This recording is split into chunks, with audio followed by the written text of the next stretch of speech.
Hi, this is Majin, and I got some comic reviews for you. Actually, I have a lot. We have Venom number 22, Batman and Robin 12, Godzilla, The Half-Century War, FF 609, Batman 12, Deadpool 2, and Archer and Armstrong. Don't worry, I mean, and this video might go a little bit long, but it's not going to take forever because there's going to be some I'm going to go quick and some I'll spend more time on. Let's start off with Archer and Armstrong. This is one of the titles that I was iffy on, and I don't know if I'm still going to get it or not. What we have here is, I guess you could say you have Archer and Armstrong. It's like a weird buddy thing. You have Armstrong, who is from the past. He's very big, strong, very worldly, and Archer, who is master of martial arts and other skills like lockpicking, and he's been brainwashed by a religious cult. And his job basically is to hunt down. They've let him go, and he's about to hunt down Armstrong. Now, I was really torn about this thing right from the beginning because of this religious cult, thing. And like religious cults are really bad, and especially when they do a lot of brainwashing. To kids and stuff. So I was already off on a bad foot with this book, but then I was like, okay, well, there's some decent action. I can see where they're going to play off the characters, and it started to pick up a little bit later. It's definitely a man out of place type story because Archer has no concept of what's going on in the real world, and I'm kind of curious to see where his growth is going to go. And by the end of this, basically Archer learns that everything that he was taught is basically a sham, and his quote-unquote parents are basically going to let him go to suit their own gain. So I'm kind of curious to see where that's going to pan out. Out of all the Valiant titles that came out, this is my least favorite. But even though this is my least favorite, I will say that it's still very well written. It's just the characters don't interest me as much. Even from when I used to read Valiant years ago, this was one of the titles I got, but it wasn't, I don't know, one of my favorite ones. But I'll probably give it another issue or just to see what it's like, and then we'll go from there if I drop it or not. Because the other Valiant titles are solid. So I have a feeling this will hopefully turn around. Okay, Deadpool kills the Marvel Universe. Okay, now obviously this is just Deadpool fan service, and there's nothing wrong with Deadpool fan service. It serves its purpose. But I guess you can say what my problem with this book is. To me, it's just, let's just kill superheroes just to kill superheroes.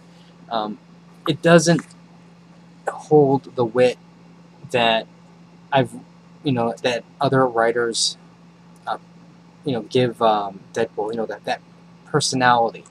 He just basically goes from one superhero kills and goes to the next kills and so on and so on. So it's not, there's nothing to it. I guess you can almost say this is the what if universe that we would like to see, but Marvel's too scared to give us anything like it because of, they're going to lose their licensing of characters and things like that. But I don't know. I mean, I'll finish it out since I got issue number 2, but this is definitely for Deadpool fans, and I don't know. I'm probably going to get some flack for it, but it is what it is. It's like a Marvel zombie book where you just see superheroes getting killed just to get killed. Alright, Batman number 12. Now, I was very disappointed when I saw that there was an artist change. And as soon as I saw this, I was put off by it immediately. I almost just threw it on the floor and said, screw it, I'm not going to read it. But I said, you know what, I have to read it. It's Batman. Snyder's been doing a solid job. And the story actually is pretty good, because what it is it's basically, I guess you could say it's a filler issue with a purpose. This girl here, now I forgot her name, Harper.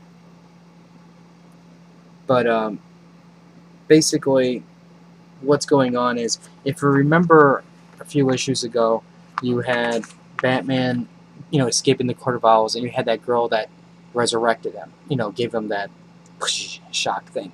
And this is her. And this is their story of their first meeting. And what she does is, she basically is so starstruck by what Batman did that she decides she has to help him. And at the end, Batman's like, "Go away, don't bother me." But as you can tell, she's going to constantly going back into his life. And in this case, that's all this thing is. It's just the issue to say, hey, this is who a future character is, and she's going to play an important role. So why don't you get to know who she is, so that way we can give Greg a rest. And for that, it's not too bad. But I was like, the art is okay, but it's just, when you had solid Greg Capullo artwork for 11 issues, and then you see, this, it's kind of shocking. It takes a little bit to get used to. The cover, though, was amazing. So this wasn't too bad.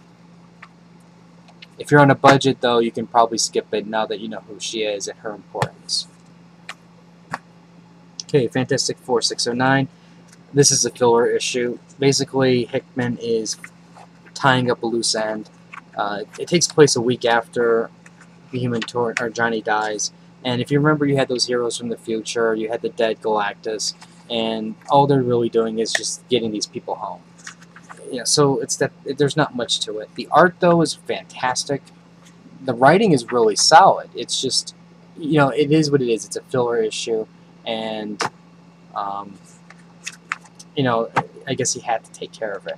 It was interesting to see Galactus, the way when they turned him into the mothership type thing. Let me see here, because it's basically him. They put some window type things on him, and he just blasts through the universe. And it's not a bad read at all. I wouldn't call it. It's not must read type thing. If if you've been reading it, definitely you'll probably enjoy it. But I don't think it's going to attract new readers, because they have no clue what's going on. Okay, Godzilla: The Half-Century War. Now, this is a story of Godzilla obviously rampaging through Tokyo, and it's basically the story centered around a tank squadron and their first interaction with Godzilla. And on certain levels, it's really good. Like, I really do like how some of these panels are laid out. It definitely has a sense of size. It has a lot of action to the panels, like a lot of movement, and there's a lot of stuff that's going on. Like, I love the way the buildings are getting destroyed, things like that. But it's not. I don't think it's as good as a lot of the reviewers were hyping this thing to be. Like, this is only going to appeal to a Godzilla fan, and it's not going to appeal to the average reader, because all it is just basically going to be one guy or a couple guys on their mad quest to kill Godzilla type thing, or destroy other monsters. And the thing is, they can't go out and kill certain monsters because licensing. What are you going to do? You're going to kill King Ghidorah? You can't really quite do that. So what are they going to do? Give us a bunch of scrub monsters, and then who knows? But I don't know if I'm going to get any more of this. I think I might just get a trade and see where it goes from the trade. I think that's how it's going to read a lot better. But I don't know. This is not for your average reader. Okay, Batman and Robin. This is what I like to call the War of the Losers, because Terminus and his band of goons are just basically a bunch of losers and rejects that Batman and Robin jacked up, and they're misfit villains that you can't really take seriously when you look at them. And I mean, I think it just says something when you're a supervillain and you have a time limit to do your master plan, and then just when you get your master plan done, you announce to the hero what it is right before you die, so he can do something about it. I mean, it's ridiculous. And I don't know. I mean, on different levels, the story appeals to me in the sense they have a good thing with Damien, and then the Tim, Jason, and Dick. That part was good. It shows Batman in a new light because of the fact that it's basically Batman's always been known to fight in the darkness, and now he's in the light, and light meaning daytime, and it brings the city back into the story. But I think, to me though, while the city is the important part to the Batman mythos, I think we're focusing a little bit too much on the city maybe, and let's get back to Batman type thing. I don't know, this villain was just a joke. I liked part of the concept of the villains who got horribly disfigured banding together, and they what they did was pretty I guess you can say was pretty good, good revenge, where you had them rampaging through Gotham using the bat symbol to cause terror amongst normal people. But at the same time, when you see them getting caught by taser nets and then the main villain melting, I'm like, this is a joke. This is definitely probably skippable overall. Venom.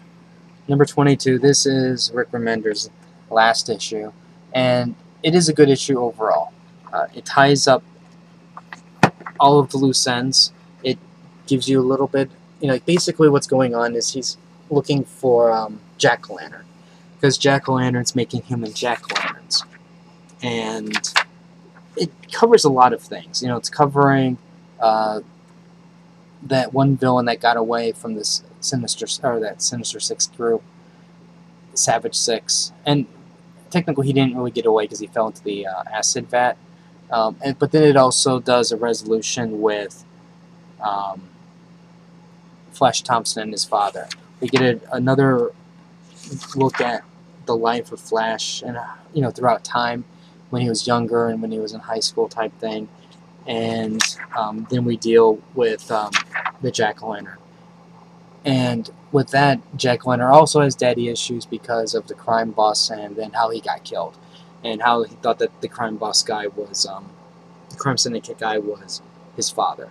And I mean, there's a lot of interest. There's some interesting dynamics between that, and I like how it tied everything up and ended. I think with this, they're really giving Venom his own rogues gallery type thing, and I can appreciate that. And I love some of the artwork there. Some of this artwork was really good with Venom swinging through the city.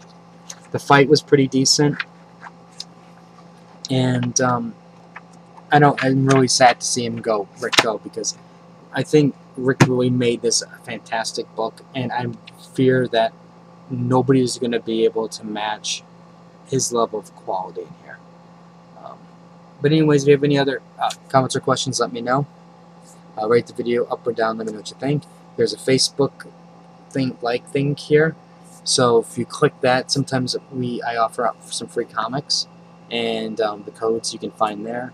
And I don't know, do I even have any more codes? I think I do.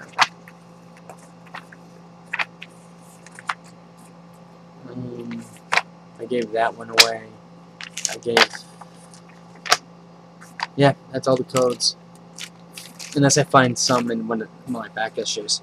So, I mean, I'll have more codes eventually for that. And if you have any other comments or questions, let me know. Rate the video up or down, let me know what you think. And I'll have more reviews and stuff later. So, until next time.